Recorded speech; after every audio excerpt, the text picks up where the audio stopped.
Welcome back to our channel, soap fans. Today is a day for deep dives and hard truths, so buckle up as we unpack the latest explosive developments from Port Charles. Let me start by talking about the sheer, unadulterated terror of the opening image we were just handed. The claustrophobic, suffocating atmosphere of that dilapidated cabin, the dust in the air, the freezing shadows, and then the absolute heart-stopping moment when Britt Westbourne simply collapses. Britt, the iron-willed survivor, the woman who has clawed her way out of every corner she has ever been backed into, reduced to a trembling, broken mess on the hardwood floor. Rocco Falconeri, a child who has already absorbed far too much trauma in his short life, forced to watch his protector fall. Let me say this clearly. This scene was a masterclass in visual tension. The writers did not just give us a standard soap opera cliffhanger, they gave us a visceral, physical manifestation of sheer terror.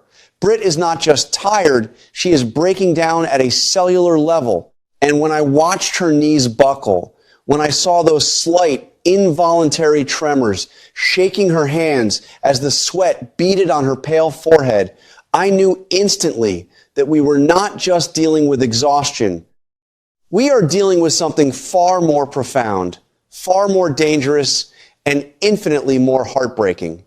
Can we be honest about what is really happening here? Because anyone who understands the rhythm of General Hospital, anyone who has studied how this show lays track for its biggest emotional detonations, knows exactly what those specific symptoms mean in this universe. Britt is pregnant, and the timeline does not lie. Jason Morgan has not been gone from Port Charles for very long. This is his child. The realization hits like a freight train, completely altering the gravity of the entire canvas. Suddenly, the stakes of this fugitive storyline have been violently and irrevocably magnified. This is no longer just a desperate flight to keep Rocco safe from the WSB and the complicated, messy dynamics of his family. This is about Britt carrying the next generation of the Morgan bloodline while running for her absolute life. The narrative weight of this revelation is staggering. The writers have taken a high-stakes thriller and injected it with the most primal emotional anchor possible. I need to talk about the sheer psychological torture Britt is enduring right now because the writing here is actually doing justice to her character's internal reality. She is the only adult in this nightmare scenario. The crushing, suffocating weight of that responsibility alone is enough to break a normal person's mind.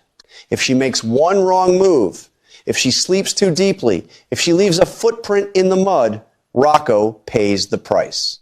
And look at the horrific options laid out before her. If she is caught by the good guys, if Lulu Spencer and Dante Falconeri finally track them down with their badges and their righteous indignation, Britt is looking at federal kidnapping charges. That is the best case scenario. Let that sink in for a moment. The absolute best outcome for Britt right now is losing her medical license, losing her freedom, being branded a kidnapper, and spending the best years of her life in a cell at Pentonville. But even that grim, devastating reality pales in comparison to the true terror hunting them in the shadows. Because the worst-case scenario is not Dante Falconeri with a pair of handcuffs and a lecture. The worst-case scenario is Ross Cullum and Jens Sidwell. These are not reasonable men. They are not cops you can reason with or lawyers you can outsmart. They are WSB-sanctioned monsters who operate completely outside the bounds of human morality and the law. We already know Cullum is systematically destroying Jocelyn Jack's mind at Windermere. We know he violently ambushed and abducted Liesl Obrecht. If Cullum finds Britt and Rocco in that isolated cabin, there will be no trial. There will be no reading of Miranda rights. There will only be a shallow grave in the woods. Britt knows this in her bones. The primal, suffocating fear of being hunted by lethal assassins is what is causing her body to shut down. The adrenaline has finally run out, and the biological reality of her pregnancy is crashing headfirst into her sheer terror. Am I supposed to pretend that the writers don't know exactly what they are doing by showing us this specific physical breakdown? Because I have to give them rare, genuine credit for the brutal medical accuracy of this setup. A high-stress, high-cortisol environment is incredibly dangerous for early-stage pregnancy. The fainting, the tremors, the utter depletion of physical reserves. Britt's body is screaming for rest, for safety, for a sterile environment and prenatal care. And instead, she is freezing in a dilapidated cabin, jumping at every snapped twig outside the window. As a scriptwriter, I look at this and I see a perfectly constructed pressure cooker. The biological vulnerability of pregnancy contrasted with the brutal physical demands of survival. It is brilliant storytelling, but it is also sickeningly cruel to watch a character we love endure it.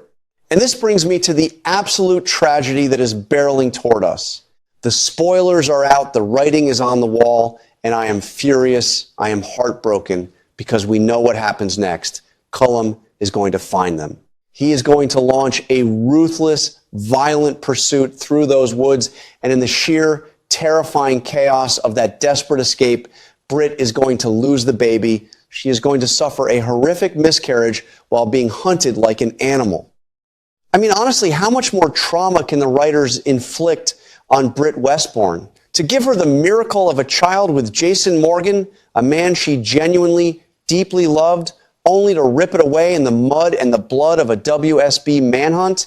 It is a savage storytelling choice. It is emotionally annihilating. I hate it, but I cannot deny its power. Let us look at the history here, because context is everything in General Hospital, and the writers are weaponizing Britt's past to maximize this current pain. Britt's journey with motherhood has been a series of spectacular tragedies and stolen hopes. From the deeply twisted Ben and Rocco embryo nightmare years ago, to her complicated feelings of inadequacy and her fear of inheriting Faison's darkness, Britt has always carried this deep, hidden wound regarding her ability to be a mother. She fought so hard to redeem herself, to become a healer, to prove she wasn't a monster. Finally, she gets a chance at real organic creation with Jason, and it is going to end in a pool of blood while she tries to save another woman's child from a government hit squad. The poetic injustice of it is staggering. I am furious that they are doing this to her, but I know it is going to produce some of the most gut-wrenching, Emmy-winning performances we have seen on this network in years. Ross Cullum is no longer just a henchman in a sprawling spy plot. With this single, unforgivable act, by forcing Britt into a physical collapse and a desperate flight that kills Jason Morgan's unborn child, Cullum has just cemented himself as one of the most hated, marked villains in modern GH history. He isn't just threatening the canvas, he is actively destroying the future of a legacy family. The heat this puts on his character is astronomical. You do not kill a Morgan baby and get to walk away. The writers are painting a massive, glowing target on Cullum's back, and they are doing it with the blood of a fan-favorite pairing. It is a bold, dangerous move, and it completely shifts the axis of the entire WSB storyline from professional espionage to deeply personal revenge. Which brings me to the inevitable, explosive fallout that is going to consume Port Charles. Jason Morgan is going to return, and he is going to find out what happened in those woods. I want you to picture that moment. I want you to visualize Jason standing in a sterile hospital room or a dark safe house, hearing the words that his child is dead. Hearing that Britt was hunted to the point of a physical breakdown and a miscarriage by a WSB operative. We have seen Stone Cold angry before. We have seen him methodical. But this is going to be a biblical level of vengeance. Jason is not going to call the police. He is not going to strategize with Sonny about mob territories or shipping lanes. He is going to become an absolute force of nature, a phantom of death aimed directly at Ross Cullum and Jen Sidwell. Look at Jason's history of retaliation. When Franco crossed the line, Jason was relentless. When Manny Ruiz threatened his family, Jason eliminated the threat with extreme prejudice. But those were calculated wars. This is deeply, profoundly personal in a way he hasn't experienced in years. Jason wasn't there to protect Britt. He wasn't there to save his unborn child.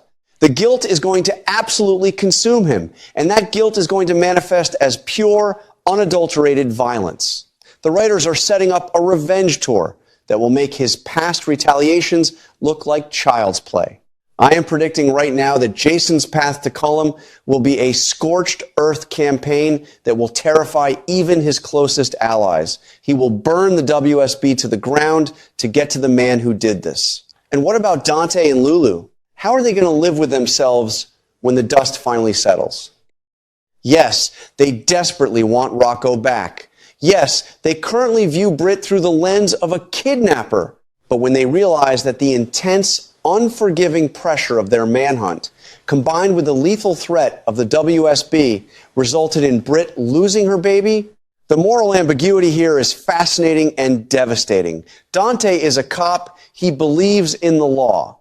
Lulu is a mother. She knows the fierce instinct to protect a child. But the law is what cornered Britt in the first place, leaving her vulnerable to Cullum's strike.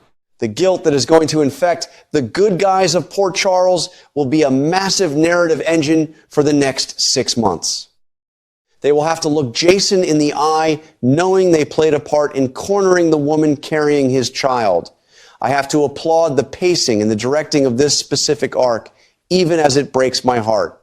Often, GH drags out fugitive storylines until we are all begging for them to end, wandering through endless, repetitive forest sets. But this cabin sequence, the tight, claustrophobic camera angles, the sound of the wind howling outside the thin walls, the raw, breathless desperation in Britt's voice as she tries to comfort Rocco while her own body betrays her.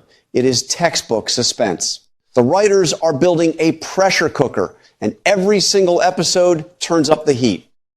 We are watching a tragedy unfold in slow motion, and we are completely powerless to stop it. It is infuriating, it is captivating, and it is exactly why we invest so deeply in the soap opera format. As we hurtle toward this devastating climax, I am already looking past the heartbreak of the miscarriage to the inevitable showdown, Jason versus Cullum. The writers absolutely cannot afford to mess this up. This cannot be a quick shootout in a warehouse or an off-screen resolution. This needs to be a protracted, brutal dismantling of the WSB operation. Jason needs to systematically destroy everything Cullum values before ending him. The structural brilliance of tying the sprawling, often confusing WSB plot to Jason's most primal, protective instincts is the smartest thing the writing team has done all year. It grounds the abstract spy games in raw, bleeding human emotion.